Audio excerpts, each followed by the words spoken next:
There is a kind of tired that has nothing to do with your body. And I am talking to the person carrying it right now. You have tried to explain this to somebody.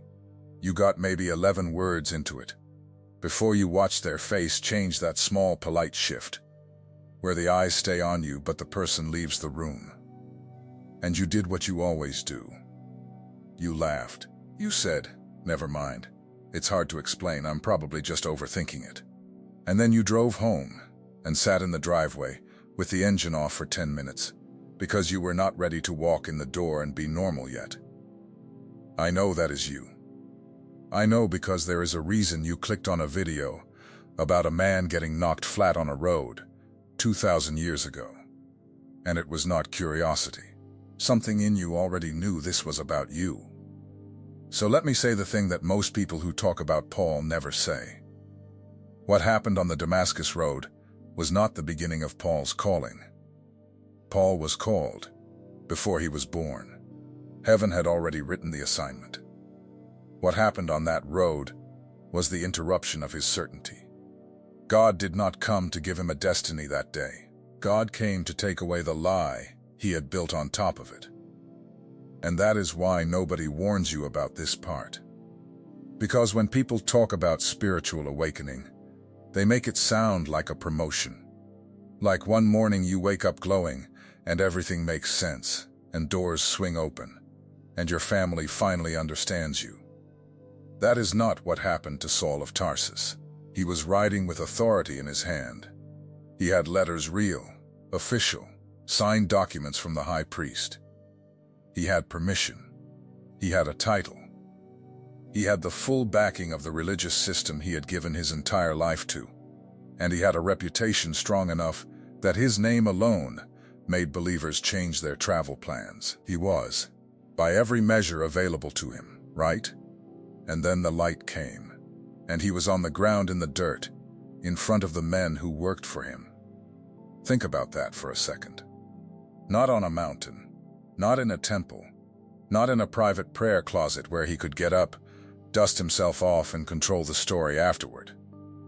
On the road, in front of his own crew, in public, because that is the first thing only spiritually awakened people ever really understand. The moment God interrupts you, he usually does it where other people can see you fall apart. And he almost never gives you the words to explain it to them. Look at what the text says about the men traveling with him. They saw the light. They stood there speechless. Some of them heard a sound, but they did not hear the voice. They experienced the exact same event, at the exact same hour, standing on the exact same stretch of road, and they did not receive the same message. That right there is your whole life in one sentence. You have been in rooms where something moved, and you were the only one who felt it. You were in the hospital hallway when your grandmother passed, and everyone was crying, and you felt something else in that room besides grief. And you have never told a living soul. You were at your cousin's wedding reception, in a rented hall in Bakersfield, with the string lights and the folding chairs. And for about 40 seconds, you knew something about that marriage that nobody had said out loud, and you spent the rest of the night trying to talk yourself out of it. You have sat in church next to your own husband, your own wife, your own mother, and the preacher said one line and it opened a door inside you. And you looked over, and they were checking the time. Same light, same road, different message. And here is what most people miss. The fact that they did not hear it does not make you special in the way pride wants it to mean. It makes you responsible. Paul's men got up, brushed themselves off, and went back to being who they were that morning. Paul got up blind. That is the second thing. Awakening subtracts before it adds. He stood up off that road, and he could not see. The most confident man in Judaism had to be led by the hand into the city like a child. He walked into Damascus the opposite of how he planned to walk into Damascus. He came to arrest people, and he arrived needing somebody to hold his arm and tell him where the step was. And then for 3 days nothing. No visions, no instructions, no glory. He sat in a house on a street called Straight, and he did not eat, and he did not drink, and God said absolutely nothing else to him. I need you to sit with that, because I think that is where some of you are right now, and you think it means you failed. You had the encounter. You know you did. Maybe it was a night 3 years ago. Maybe it was a service where you could not stop crying and did not know why. Maybe it was the week your marriage fell apart, or the month you got sober, or the afternoon you sat in your truck in the parking lot at work and something in your chest said this is not your life anymore. Whatever it was real. It rearranged you. And then it went quiet, and you have been sitting on Straight Street ever since, wondering if you imagined the whole thing. You did not imagine it. You are in the blindness.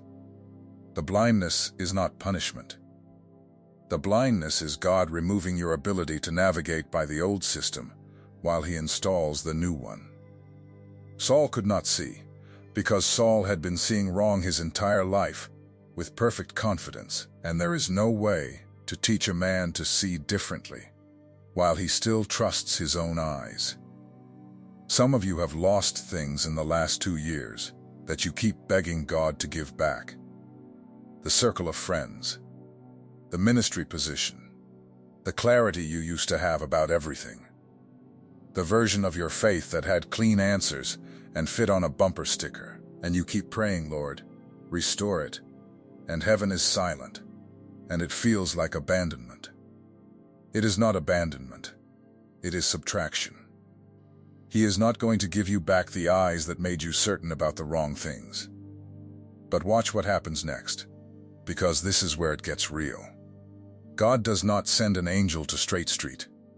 God does not send fire or a scroll or a voice from the ceiling. God sends a man. A nervous, ordinary, terrified man named Ananias, who argues about it first. And Ananias says exactly what you would have said. Lord, I have heard about this guy. I know what he has done. I know what he came here to do. And the Lord says, go anyway, he is a chosen vessel.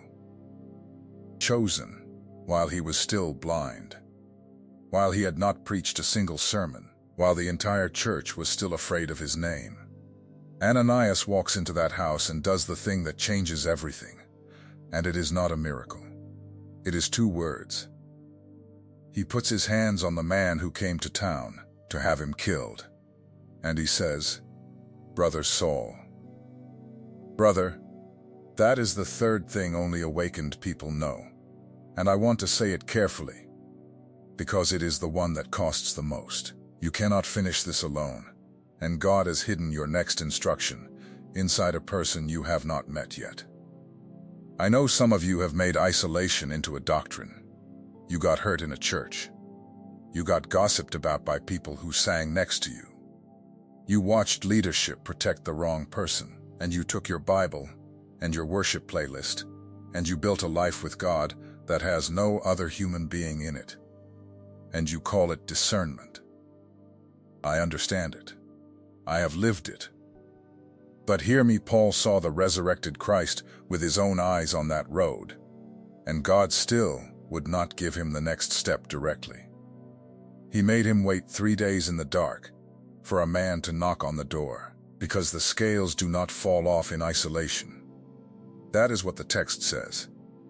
Something like scales fell from his eyes, not while he was praying alone, not on the road during the light, when another believer put a hand on him and called him family. Some of you are one honest conversation away from your sight coming back. Not a conference, not a prophecy. One person who knows what you actually did, who has heard the worst version of your story, and who still calls you brother, still calls you sister. And here is the part nobody tells you about that. It is not going to be the person you expect. Ananias was nobody. He does not appear again in the story after this. He has no ministry, no title, no book of the Bible. He was a man in Damascus who said yes when he was scared. Your Ananias might be the woman who runs the food pantry, the guy on the loading dock in Youngstown who prays with his hand on the steel, the 80-year-old widow in the third pew who has never had a platform in her life and has more authority in her prayers than anybody you have ever paid to hear speak. Stop waiting for a famous voice to confirm you.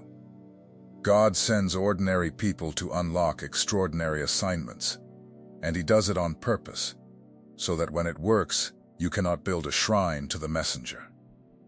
Now Saul gets his sight back, gets baptized, eats a meal, and immediately starts preaching. And this is where the story turns into something a lot of you are living right now and do not have words for. Nobody trusted him. The believers were terrified of him because of who he had been. The religious system he came from wanted him dead because of who he had become. He was too new for one side and too dirty for the other. He belonged nowhere. That is what it costs to be genuinely awakened, and I am not going to sugarcoat it for you. There is a season where the old crowd cannot follow you, and the new crowd will not have you yet. You are too spiritual for your family. Your mother thinks you have gotten weird. Your brother makes jokes at Thanksgiving about how you have gone off the deep end, and meanwhile you walk into a church and you are too raw, too honest, too full of questions, and you can feel people deciding you are difficult. Middle ground. That is the address. And you cannot rush the lease. Do you know how Saul left Damascus? The great apostle, the man who would write half the New Testament. They lowered him over the city wall in a basket at night, like laundry, like cargo, because there were men at the gate waiting to kill him. That is the exit. Right after the greatest spiritual encounter recorded in the book of Acts, the man goes out the back, in a basket in the dark. Some of you have been humiliated in the exact season you were most obedient, and you have been trying to reconcile those two facts for years. Let me help you. They do not need reconciling. That is just what it looks like. You got laid off the same month you finally started tithing. You lost the friendship the week after you got serious about prayer. The moment you decided to stop drinking, everything that used to be easy got hard. Basket over the wall. Night exit. Nobody clapping. And it is not evidence that you heard God wrong. It is evidence that you heard Him right. And something noticed. Now let me get personal with you for a minute, because I do not want to stand up here and preach at you from a safe distance. My name is George, and I did not come to any of this from a mountaintop.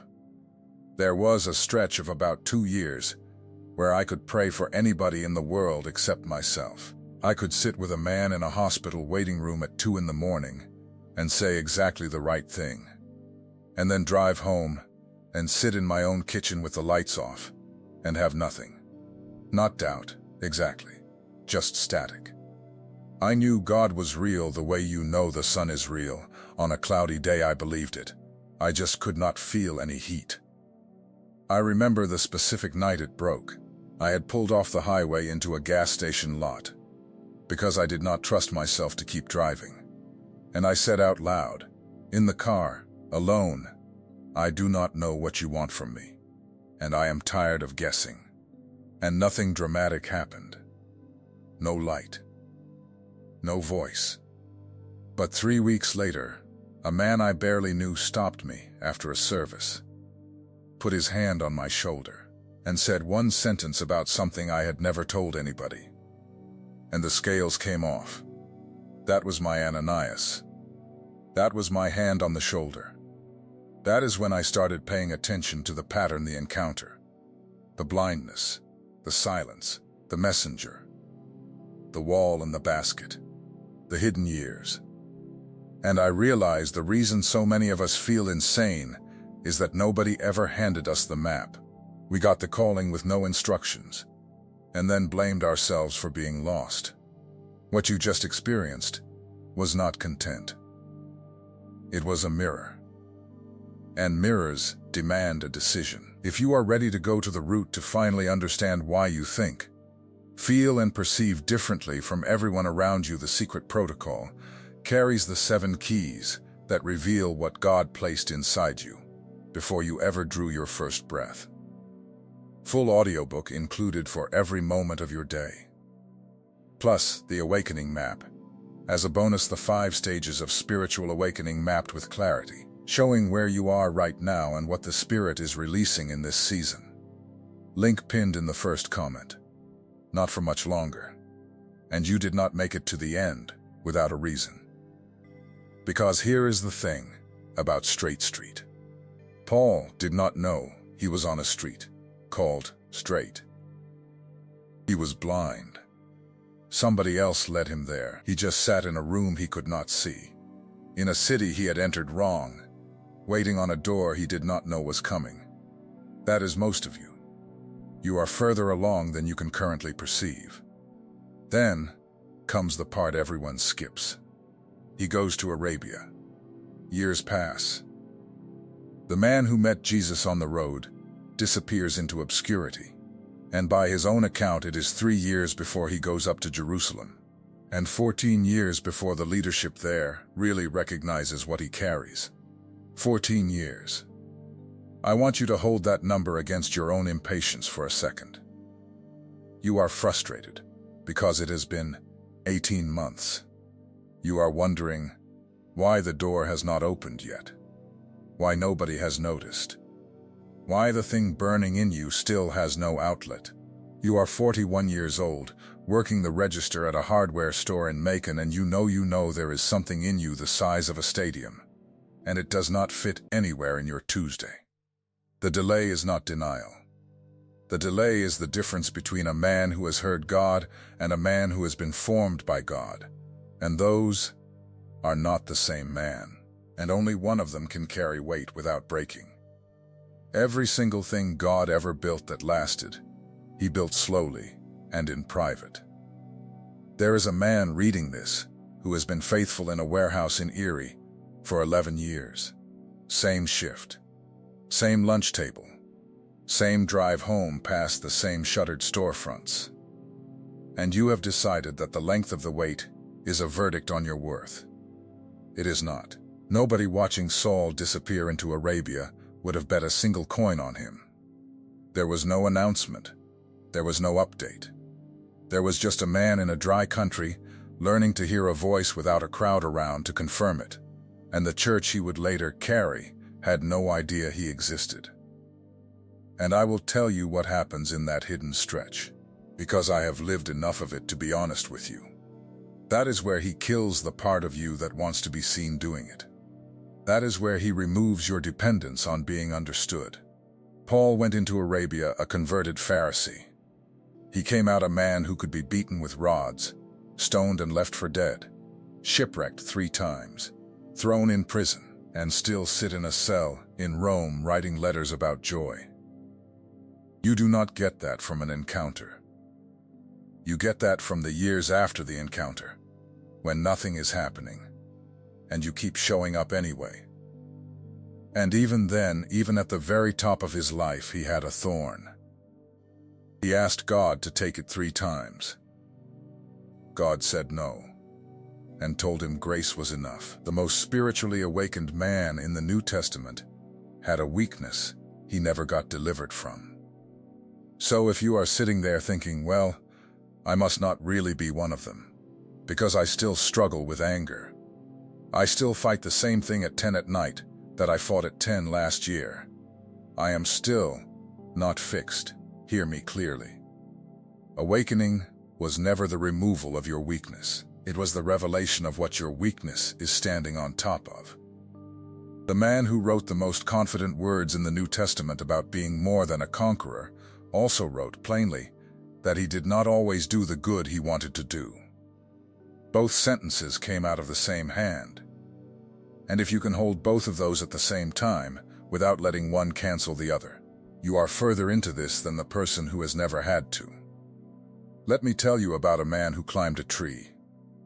Zacchaeus was a tax collector, which meant he was a trader with money. Everybody in Jericho knew what he was, and everybody in Jericho took his money, and nobody in Jericho would eat with him. And when Jesus came through, he could not see over the crowd, partly because he was short, and partly because I promise you not one person in that crowd was moving aside for him. So he climbed a sycamore tree, a grown man, a wealthy man, in a robe, up a tree like a boy, because he had run out of dignity to protect. And Jesus stopped under that tree and looked up and said his name. Not his title, not his sin, his name. Zacchaeus, come down. I am staying at your house today. Here is what I want you to catch. Zacchaeus did not shout. He did not announce himself. He climbed a tree in a crowd where nobody was looking at him. And the one person who mattered looked directly up and called him by name in front of everybody who had written him off. Some of you are in the tree right now. You are not in the crowd. You are not in the ministry. You are not in the room where it is happening. You are off to the side, up in the branches, watching, wondering if being here even counts. It counts.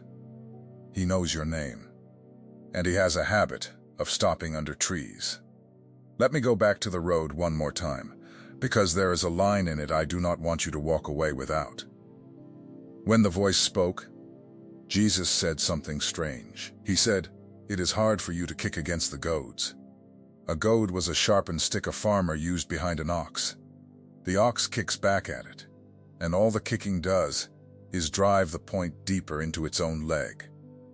And what Jesus was saying to Saul in that first sentence was, "This has been happening for a while. This is not the first time I have touched you. You have been fighting me for years and calling it conviction about doctrine. Think about the resistance you have been feeling, the restlessness that will not let you settle into the job, the unease every time you try to go back to who you were at 25, the way certain conversations exhaust you now, and certain songs undo you, and certain people you used to enjoy just feel loud. You have been calling it depression. You have been calling it a phase. You have been calling it burnout, and maybe some of it is. I am not going to pretend otherwise. But some of it is the goad. Some of it is God pressing on the same spot for the 9th year in a row. And you have been kicking, and it has been hurting you, and you thought the pain meant something was wrong with you. The pain meant he would not leave you alone. There is a boy in one of Jesus' stories who ends up in a pig field, and the phrase used about him is one of the most beautiful in the entire Bible. It says he came to himself, not he found himself, not he improved himself. He came to himself like a man waking up from a fever, like somebody surfacing from anesthesia and remembering their own name. Everything he needed to know was already inside him. The Father's house had not changed addresses. The identity had not been revoked. He had just been asleep in a foreign field with somebody else's animals. That is what awakening actually is, and it is not what the internet sells you. It is not acquiring something new. It is remembering something that was placed in you before you had the vocabulary to name it. You were not a stranger who got upgraded. You were a son. You were a daughter. You just woke up. And now that you are awake, you cannot go back to sleep. And I think you already know that. Which is exactly why you have been so uncomfortable lately. So here is what I want from you, and I want it specific, not vague. In the comments, tell me 2 things. First, tell me the road you were on. Not the year, the actual place. The gas station lot, the hospital hallway, the 3rd pew, the kitchen at 3 a.m., the highway between 2 cities. Name it out loud where somebody else can read it. And second, tell me what you could not do for the days right after it. Because everybody has a blindness. Somebody could not stop crying. Somebody could not go back to the same job. Somebody could not open the Bible for a month. Somebody could not explain a single piece of it to their own spouse. Name the road. Name the blindness. I read these, and there is somebody scrolling this comment section tonight who has been on Straight Street for 3 days, thinking they are the only one, and your sentence is going to be their Ananias. And remember, everything I spoke about goes deeper inside the secret protocol, pinned in the first comment. The 7 keys, the audiobook, and the awakening map are there waiting for you whenever you're ready to take the next step. The road to Damascus was never a special road. It was a trade route. Merchants used it. Soldiers used it. It was ordinary dirt that people crossed every single day without anything happening to them. It only became holy ground because a man was on it who was already carrying something he had not opened yet. You are on your road right now, and the light does not ask your permission.